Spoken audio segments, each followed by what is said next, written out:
Okay, so now we're looking at topic 1.3, and we're looking at something called the aggregate demand, aggregate supply model. So AD, aggregate demand, AS, aggregate supply. And I've got the curves labeled, aggregate demand, aggregate supply. Along the horizontal axis, we are using the measure real GDP. And on the vertical axis, we're using a measure called the price level. Now, this price level, it's important to understand, is not measured in terms of dollars and cents. It's measured as an index number. So the price level, let's just imagine this is the current year. The price level is 104. And let's just assume that last year, the index was equal to 100. So when an index number is used like this, it typically has a base year, and the base year is set equal to 100. And I'm assuming last year, the index was equal to 100.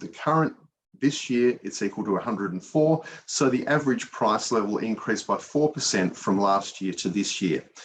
So in that sense, this price level measure on the vertical axis is an index number. It's not $104. It's just an index of 104. And we've got $2 trillion of real GDP being determined by the intersection of the aggregate demand and aggregate supply curve.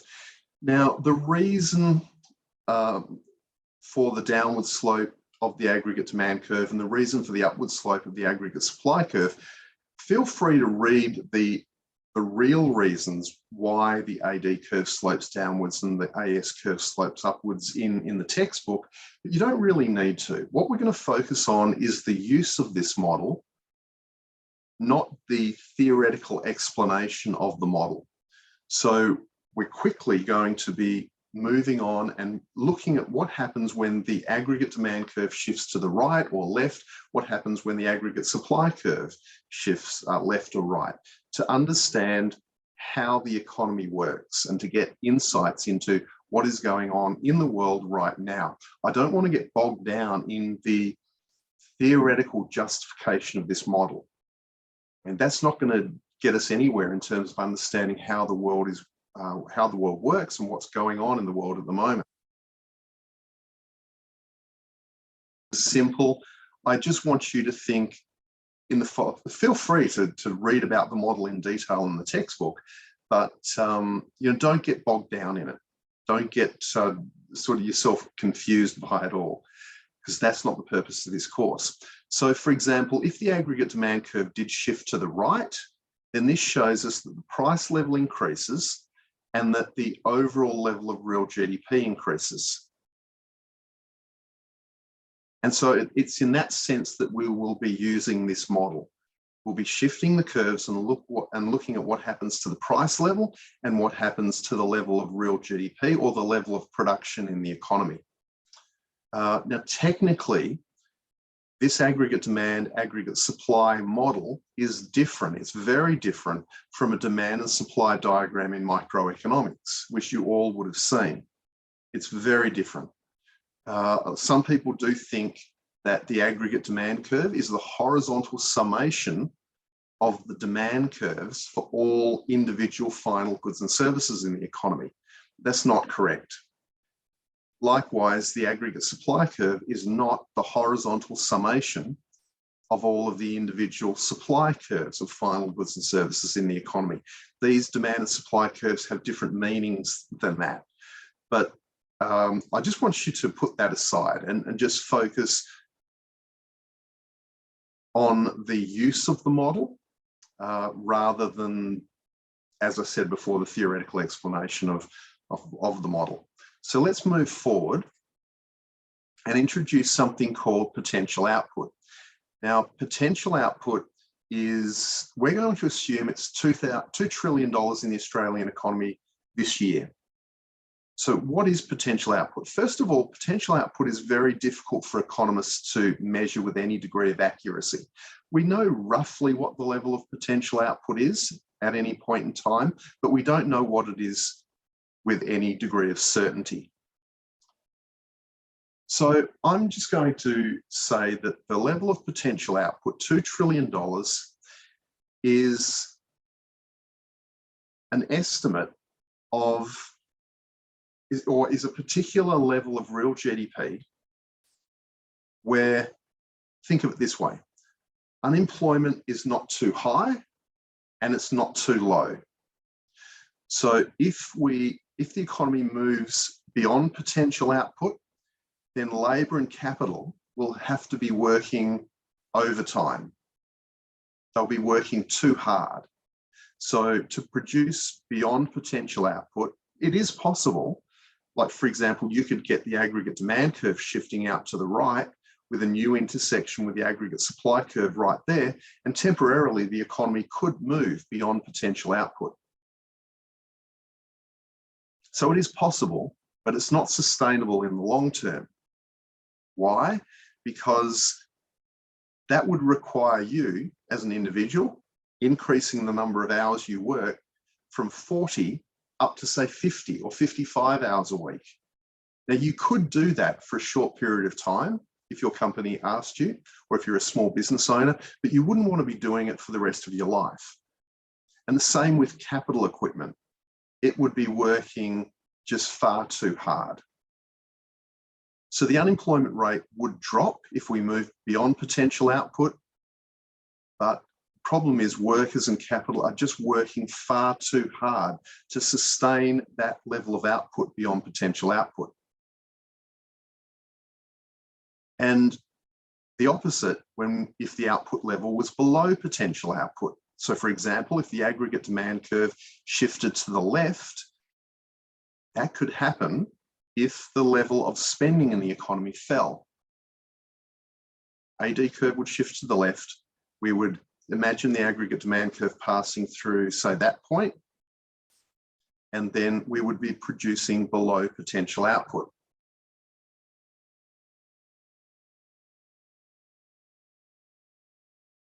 We might be producing $1.9 trillion worth of real GDP rather than 2.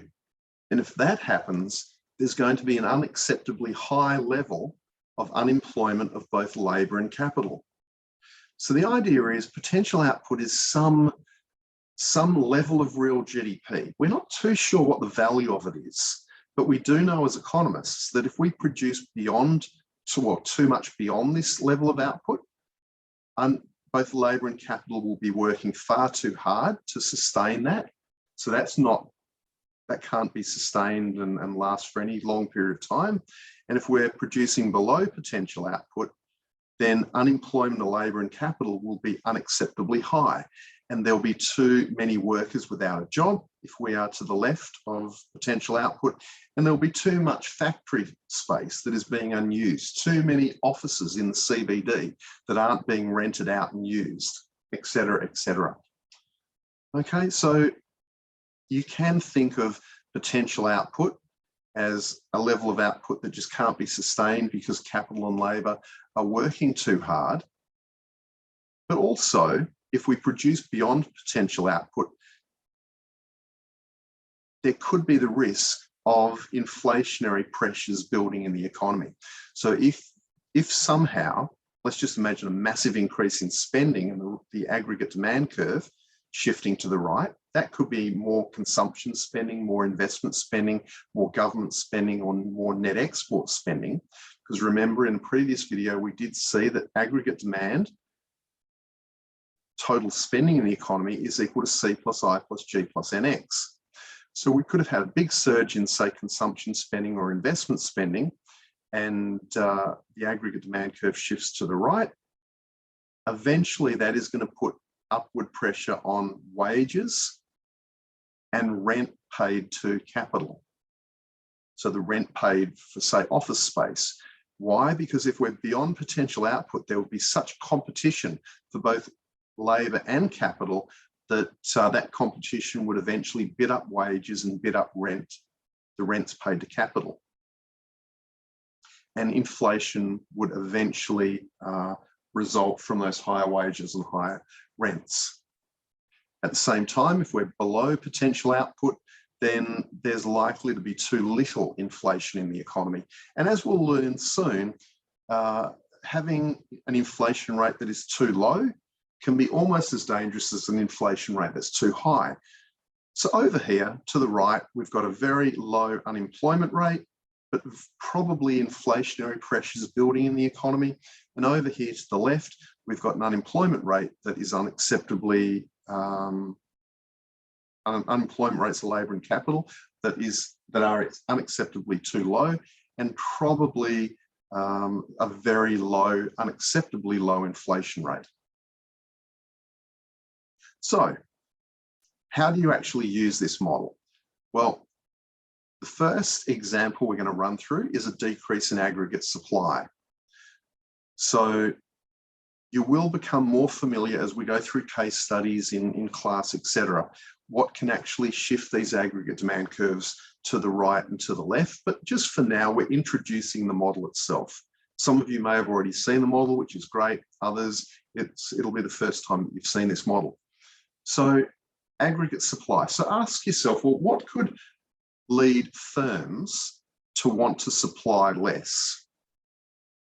And two common examples are higher oil prices or higher nominal wages. So if companies have to pay more for the oil that they use in the production of their goods and services, or maybe petrol, or higher wages, that's actually going to reduce the profitability of production. And so at any given price level, firms are likely to want to cut back their production because of these higher prices. So it's worthwhile doing a little bit of reading about what can cause the aggregate supply curve to shift to the left, so that you've got a better understanding of the full range of factors that can do that. But of course, we will be bringing it out in case studies during the course. But the important two things here: knowing what can cause the aggregate supply curve to shift to the left, that's the first important point, and B, equally important, what impact does that have on the economy? And in this model, you can see that it will lead to an increase in the price level, because we'll be moving from this initial equilibrium to this equilibrium up here. And so the price level will increase. And at the same time, at that equilibrium, we will now be at a level of real GDP of, say, 1.9 trillion, right there where the cursor is. So not only will real GDP drop, causing more unemployment of labour and capital and an increase in the unemployment rates of labour and capital, but also we'll have higher inflation. So this is something called stagflation, when we simultaneously have high unemployment rates and high inflation rates. As we'll see as we move through the course, this situation is very difficult to combat. This is almost the worst situation an economy can be in. That is the aggregate supply curve shifting to the left, because it's very difficult to combat this situation. Now, what we mean by that, we'll leave it for later. We'll get to it very soon in the course, but we'll leave it for now. I just want you to focus on the model itself and kind of getting an idea of what it's all about. And also, I want you to focus on what can shift the aggregate supply curve to the left and the impact it has on the price level and real GDP. Now, that said, in this model, we have an increase in the price level. But this model is very, very simple. What we're trying to do is take a two-dimensional diagram, a very simple diagram, and use it to represent something as complex as the real economy, the Australian economy. Okay, and while it does a good job of representing what would happen in the Australian economy if firms cut back the amount that they were willing to supply, it doesn't do a perfect job. And this is, and what I'm about to say is an example of why it doesn't do a perfect job. This model suggests that a leftward shift in the price, a leftward shift in the aggregate supply curve increases the price level.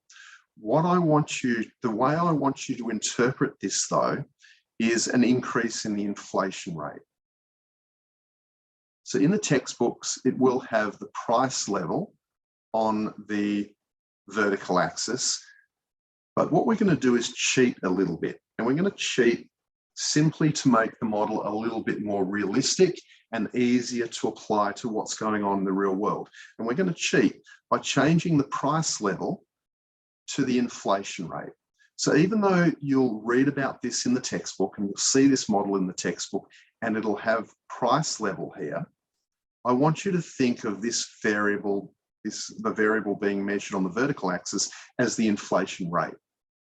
So the idea is, if we have higher oil prices, if we have higher nominal wages, then it will, either of these events, or maybe both of them together, will increase the inflation rate. The reason I'm kind of moving away from this price level interpretation of this vertical axis is because every year the price level increases naturally. We always have inflation. I mean, sometimes we can have deflation, but let's ignore that. Generally, in normal economic conditions, we will have roughly 2 to 3% inflation. So the price level is always increasing from one year to the next. Not for all goods and services. Of course, you'll find examples of goods or services where the price level is declining over time. That's not what we're talking about here when we talk about the price level. We're talking about the average price level, or the average price across all goods and services in the economy.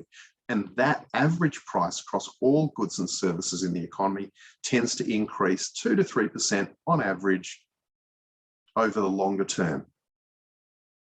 So if we always have inflation, and I'll explain soon why we always have inflation each year, then this leftward shift in the aggregate supply curve, indicating in this model that we have an increase in the price level, is hardly informative, because we always have the price level increasing. Even in normal economic conditions with nothing going on, we'll have 2.5 to 3% inflation. So it's more accurate and more informative and more intuitive to think of this variable as the inflation rate. So if the aggregate supply curve shifts to the left because of higher wages or higher oil prices, which increases production costs, and firms then pass those higher production costs on to consumers in the form of higher prices, that's what's happening here, then it's easier, more informative, intuitive to think of this as an increase in the inflation rate. So let's just imagine that at this point, the inflation rate was 2%, and then oil prices went up, wages went up. And this increase is now an increase in the inflation rate to, say, 4%. As I said, a simplification, not really, not consistent with the price level interpretation. If we start thinking about this vertical axis as the inflation rate, but much more, if we do it this model is much more applicable to the real world. So let's now consider the next example, a decrease in aggregate demand. So the AD curve shifts from AD0 to AD1. What can cause that? A drop in C, a drop in I, a drop in G, or a drop in NX. So some component of expenditure on Australian goods and services has fallen, maybe 2 or more. The aggregate demand curve shifts to the left. So what do we get? Well, we move from this equilibrium here to this equilibrium. At this new equilibrium, the inflation rate has fallen,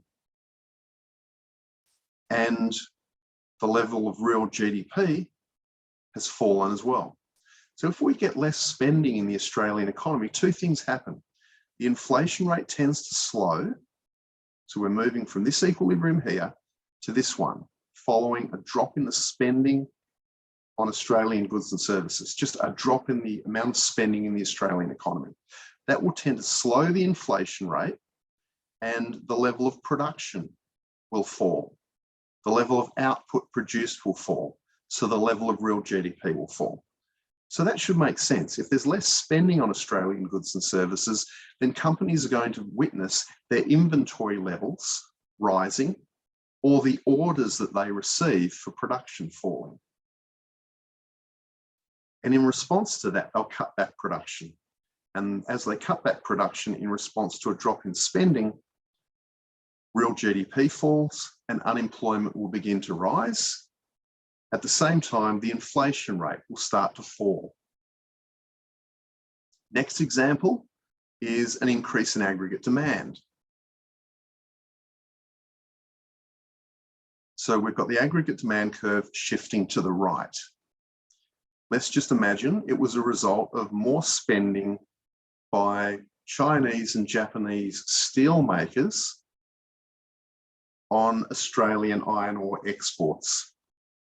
So that is more spending by foreigners on an Australian good, iron ore, so the aggregate demand curve shifts to the right. We start off at this equilibrium here, and we move to this equilibrium. Now, as that occurs, the inflation rate on the vertical axis is going to begin to rise. At the same time, the level of real GDP will start to increase as well. Now, as the level of real GDP increases, the unemployment rate of labour will fall and the unemployment rate of capital will also fall. So in this situation, in moving from this equilibrium to this equilibrium, we get a little bit more inflation and we get the unemployment rate of labour and capital falling, but we get more real GDP as well. So that's how we use this model. And so what we can do, of course, there is one example that we didn't cover, that is an increase in aggregate supply. So I'll leave you to sort of think through what would happen if the aggregate supply curve did shift to the right. You'd have downward pressure on the inflation rate, more real GDP. That's fairly simple, straightforward. But what we're focusing on is the model itself. And we just need a very simple understanding of the basic framework of the model. The textbook will go into much more detail about the model itself. You don't need to go into that much detail. What you do need to be able to do, though, is use the model. So, for example, if I tell you that there is a housing boom in the Australian economy, you should be able to use this model to model the effects of that housing boom. Now, a housing boom means prices are going up and most likely people will be building new houses. Now, if that happens, people will be increasing their investment spending in the form of building expenditure to build new houses, and they'll also be increasing their consumption spending, because when you build a new house and you move into it, then you've got a lot of consumption expenditure to finish off the house.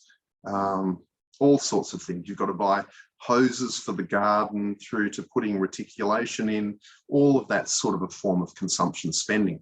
So a housing boom would involve an increase in consumption spending and investment spending.